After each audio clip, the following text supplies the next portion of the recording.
आज बनने जा रहा है महाराष्ट्र का famous street food misal pav. एकदम वही टेस्ट मिलेगा और मैंने इसे घर के बेसिक सामान से बिना किसी तामझाम के बनाया है। बहुत सिंपल रेसिपी है लेकिन खाने में बहुत ज़्यादा टेस्टी बने हैं। नमस्ते दोस्तों, स्वागत है आपका शाम रसोई में।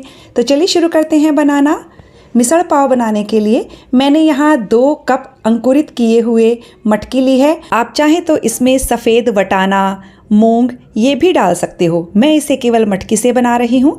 तो अब हम ये सारी मटकी कुकर में डाल देंगे और कुकर में हम 1.5 कप पानी डाल देंगे। साथ ही इसमें 1/4 चम्मच के करीब हल्दी पाउडर और 1 छोटा चम्मच या स्वादानुसार नमक डाल देंगे। अच्छे से सबको मिक्स कर दीजिए और अब हम हाई फ्लेम पर 1 सीटी आने तक पकाएंगे और उसके बाद कुकर में से जब पूरा प्रेशर निकल जाएगा तब हम इसे खोलेंगे। तो चलिए तब तक हम बाकी की तैयारी कर लेते हैं। यहाँ मैंने एक पैन लिया है।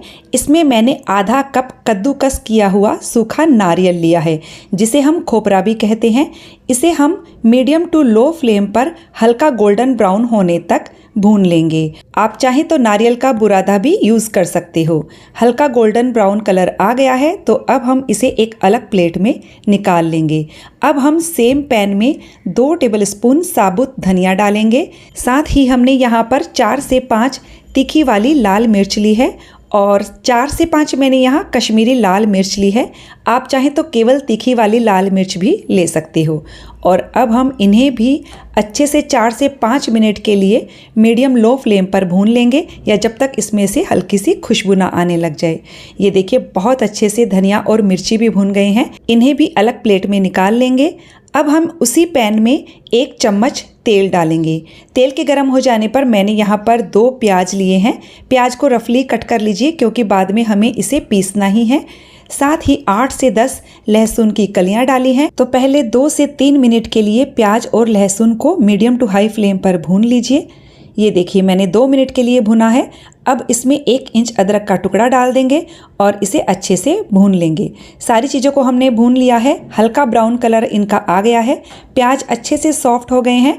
तो अब हम इसमें 1 टमाटर को कट करके डालेंगे और अब हम टमाटर को अच्छे से सॉफ्ट होने तक भून लेंगे। और ये लीजिए टमाटर भी अच्छे से सॉफ्ट हो गया है। लगभग 4-5 मिनट में टमाटर सॉफ्ट हो गया है। गैस की फ्लेम बंद कर देंगे और देखिए इधर ये मसाले भी ठंडे हो चुके हैं। मिर्ची को मैंने ये देखिए 2-2, 3-3 पीसेस में तोड़ लिया है। टमाटर प्याज वाले मिश्रण को मैंने ठंडा होने के बाद मिक्सर के जार में डाल दिया है और इसके साथ ही हम ये सारे सूखे मसाले भी डाल देंगे और अब हम ज़रूरत के अनुसार पानी डालकर इसका पेस्ट तैयार कर लेंगे। और ये लीजिए हमने इसका पेस्ट तैयार कर लिया है और इसे पीसने में हमारा 1 कप पानी लग गया है। इधर कुकर में से पूरी तरह से प्रेशर निकल गया था और ये देखिए जो मोठ है वो अच्छे से सॉफ्ट हो गए हैं। ये देखिए केवल 1 सीटी में अच्छे से हो जाते हैं ये। अब हम एक कढ़ाई लेंगे। इसमें 4 से 5 बड़े चम्मच तेल डाल दीजिए। तेल के गर्म हो जाने पर इसमें आधा चम्मच सरसों डालिए। सरसों को पहले अच्छे से चटकने दीजिए। उसके बाद हम इसमें आधा छोटा चम्मच जीरा डालेंगे। 1/4 चम्मच के करीब हींग डाल दीजिए। साथ ही 10-12 कड़ी पत्ता डाल दीजिए। और अब हमने यहाँ 1 प्याज को एकदम बारीक कट करके लिया है और अब हम प्याज को 4 से 5 मिनट तक या हल्का गोल्डन ब्राउन होने तक अच्छे से भुनेंगे। और ये लीजिए प्याज हल्का गोल्डन ब्राउन कलर का हो गया है। तो अब हम गैस की फ्लेम को लो कर देंगे और जो मसाला हमने पीस कर तैयार किया था वो सारा इसमें डाल देंगे। और इसके साथ ही आधा कप मैं यहाँ पानी डाल रही हूँ। थोड़ा सा पेस्ट लगा हुआ था मिक्सर के जार में। और अब हम इसे अच्छे से मिक्स करेंगे और साथ ही हमें इस मसाले को तब तक भूनना है जब तक कि ये पूरी तरह से कढ़ाई ना छोड़ने लग जाए और इसके किनारों से तेल ना निकलने लग जाए। तो मैं गैस की फ्लेम को कभी मीडियम और कभी मीडियम हाई रखकर इसे भून रही हूँ। और ये लीजिए लगभग 7 से 8 मिनट में हमारा मसाला अच्छे से भून गया है। एकदम इसने पैन छोड़ना शुरू कर दिया है। तो इस स्टेज तक आने तक आपको मसाला भून लेना है। और अब हम इसमें कुछ मसाले डालेंगे। हमने यहाँ 1 चम्मच कश्मीरी लाल मिर्च का पाउडर लिया है। आधा चम्मच नमक या नमक आप अपने स्वाद के हिसाब से लीजिएगा। आधा टेबलस्पून मैं यहाँ डाल रही हूँ पाव भाजी मसाला। जी हाँ फ्रेंड्स, आप पाव भाजी मसाला और गरम मसाले के कॉम्बिनेशन को इसमें डालिएगा। बहुत अच्छा टेस्ट आएगा, क्योंकि इसमें वैसे मिसल मसाला या गोड़ा मसाला या कांदा लहसुन मसाला डालते हैं, लेकिन ये हर जगह नहीं मिलता है।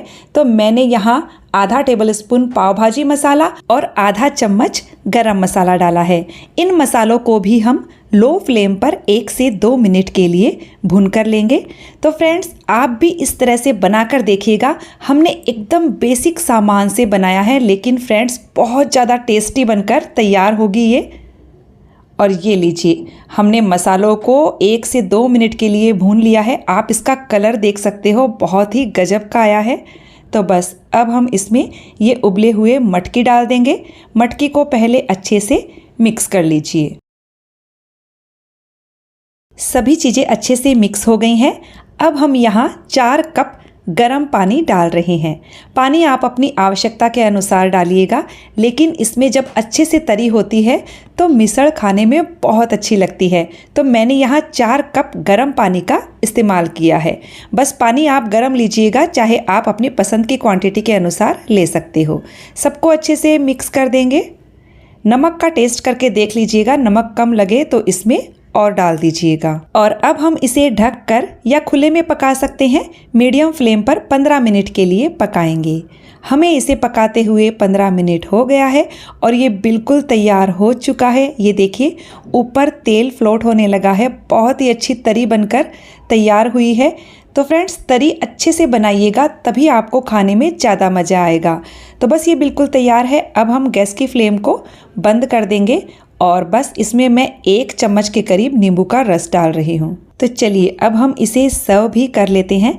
तो सबसे पहले मैं एक बाउल में ऊपर से तरी ले रही हूँ। तो हमारे घर में ये जो तरी होती है बहुत ही पसंद की जाती है, क्योंकि ये बहुत ही फ्लेवरफुल होती है।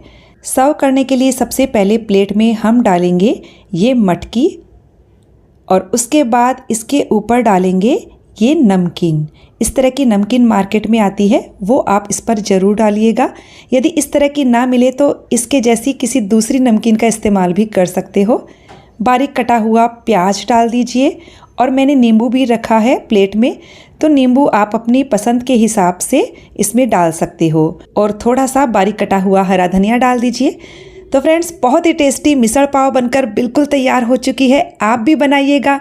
रेसिपी कैसी लगी कमेंट करके ज़रूर बताइएगा। वीडियो अच्छा लगे तो लाइक शेयर करने के साथ चैनल को सब्सक्राइब कर दीजिएगा, ताकि मेरे आने वाले वीडियो का नोटिफिकेशन आपको मिल सके।